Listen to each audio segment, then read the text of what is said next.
Welcome students. This is the next lecture of e-commerce, and the topic that we are going to cover in this lecture is Swift. It is not Swift Desire, but it is a transfer mechanism. The full form for Swift is Society for Worldwide Interbank Financial Telecommunication.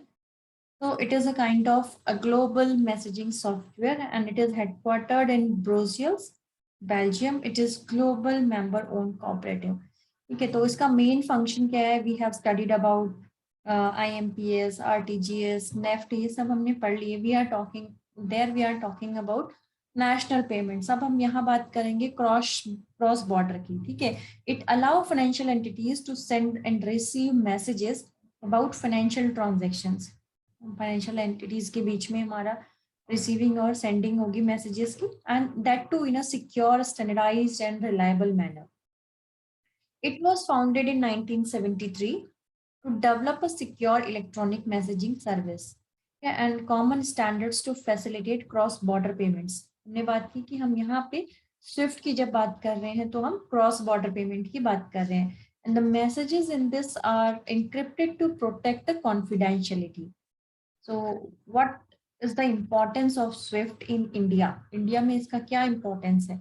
तो secure financial message carrier which can avoid fraudulent transaction. Fraudulent का मतलब सब समझ रहे होंगे, धोखाधड़ी होती है, फ्रॉड ट्रांजेक्शन हो जाते हैं, उसको अवॉइड करते हैं, ये उससे बचाते हैं आपको. ठीक है, इन अदर वर्ड्स और which you can say transport messages from one bank to another bank. एक बैंक से दूसरे बैंक में हम लोग मैसेज को ट्रांसफर कर सकते हैं. Its core role is to provide secure transmission channel. एक सिक्योर चैनल प्रोवाइड करता है from bank A to bank B, ताकि जो मैसेज हम बैंक ए से बैंक बी को भेज रहे हैं वो उन दोनों के बीच में एक सिक्योर ट्रांसमिशन होगा.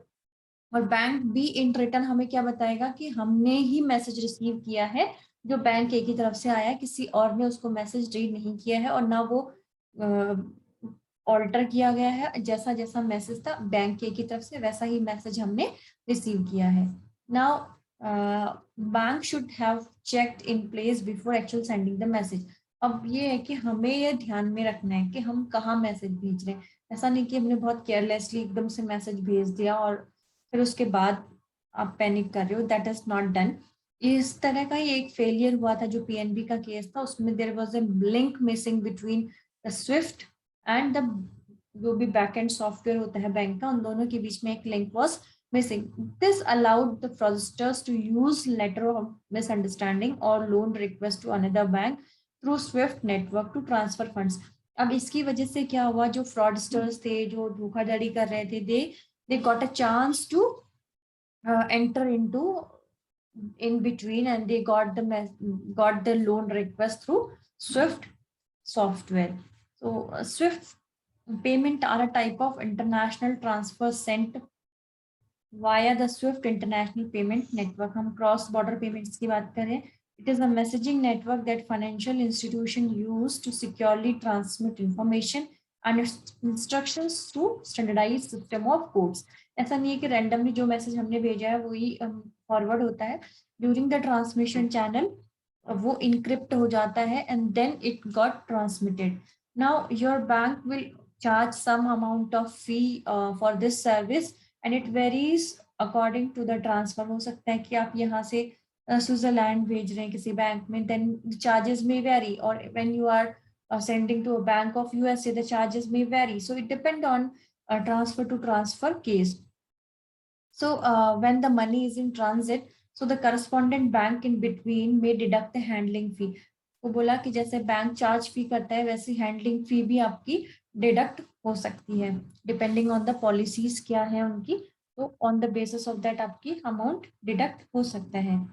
ठीक है, Swift transfer was generally used by banks, brokerage institutes, trading house होते हैं, जो सिक्योरिटी डीलर्स होते हैं, एसेट मैनेजमेंट कंपनीज हैं, एक्सचेंज है, सिक्योरिटी एक्सचेंज है, बॉम्बे स्टॉक एक्सचेंज है, कॉर्पोरेट बिजनेस हाउसेज हैं. ये सब जो है जो cross national cross border payments में जो है हमारी डील करते हैं. जैसे जो भी हमारी ये एक्सचेंज, बॉम्बे स्टॉक एक्सचेंज देख लो या एनएससी देख लो, तो जो क्या होते हैं, दे आर ट्रेड करते हैं लोग इंटर कंट्रीज के बीच में.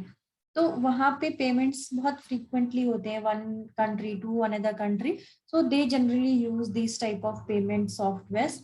So the services that are offered by Swift are like business intelligence, messaging है, connectivity है, software solution है. So mainly जो हमारा Swift है वो that is used for cross border payments जो हमने बोला है. Swift transports financial messages in a highly secured way, but it is not a financial institution. ऐसा कोई एक physical financial institution नहीं है. इसमें किसी भी members के कोई account नहीं होते, ना कोई clearing या settlement आपको होगा. जैसे बैंक में आप जाते हैं तो you perform some kind of settlement या आपका account होता है, you get an account number there. But Swift में ऐसा कुछ नहीं होता है. It's just an, ये आपको बस एक platform provide करा रहा है. There is no such thing of having account or some clearing or settlement. Message leaving a customer site are encrypted, that I have already told कि जो भी message transmit होता है that has to be encrypted before transmission over the Swift network. ठीक है. The sender defines and controls of the information in a Swift message. जो भी sender है message का, they will control कि हमें क्या क्या चीजें इसमें allow करनी है, क्या क्या जो भी रिसीवर है या जो भी इन बिटवीन अगर है तो उसको कितनी इंफॉर्मेशन अवेलेबल होगी और कितनी नहीं, वो उस हिसाब से उसकी सेटिंग्स को सेट कर देते हैं. Swift can't see without explicit authorization and only for the defined reason. जो Swift नेटवर्क है उनके पास पूरी अथॉरिटी नहीं होती कि वो लोग जो भी मैसेज है उसको देख लें. एक रूल सेट किया जाता है या कुछ सेट ऑफ सेटिंग्स उसमें की जाती हैं कि Swift जो है बिना ऑथराइजेशन के उसको नहीं सी कर सकता है. Now once the message has been accepted, now जो फुल रिस्पॉन्सिबिलिटी है मैसेज को डिलीवर करने की, that has this वो Swift किया है. Swift takes the full liability for each message once they have accepted it. Now अब हम बात करते हैं कि benefits क्या हैं इसके. ठीक है. Swift एक single window है for the financial messaging that allow them to, अब क्या क्या allow करता है ये, improve connectivity with banks in different countries. मान लो एक इंडिया में है और एक यूएसए में है, तो उन दोनों के बीच में कनेक्टिविटी कैसे होगी, that is done through Swift mechanism. Gets global visibility of their cash position. आपको global visibility है, इंडिया में आप करते हैं तो आपके पास बहुत options है, but if we are talking about transnational की बात करते हैं तो this gives you the global visibility. Make better informed global cash management decisions when you are well aware about the cash positions of your in various bank accounts in different countries.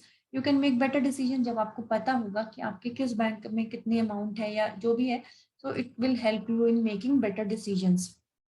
Now हम बात करते हैं security Swift. अब जो Swift की security है, it guarantees that the delivery of the message and has a network and the system availability that is greater than 99.9%, or you can say it is almost 100%. ठीक है. 0.0001% is almost negligible.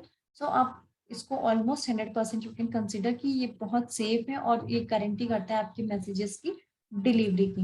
Now इसके बहुत सारे इसमें plans भी हैं, जैसे data encryption, आपका डेटा इंक्रिप्ट हो जाता है. यू कैन ऑडिट ट्रेसिंग की ट्रेस कर सकते हो, इंट्रूजन डिटेक्शन की कहाँ पे आपका जो डेटा है वो किस पोजीशन पे जाके आपका डेटा हैक हुआ है, या उसमें जो भी उसकी कॉन्फिडेंशियलिटी है या उसकी इंटीग्रिटी पे कहीं पे अटैक हुआ है, that you can know through the Swift has certain plans for this.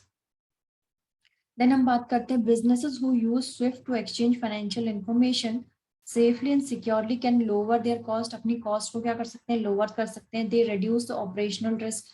जो भी operational risk है उसको reduce कर सकते हैं, या operational inefficiencies है, जो भी काम करने में जितनी भी दिक्कतें आ रही हैं, that you can eliminate through Swift.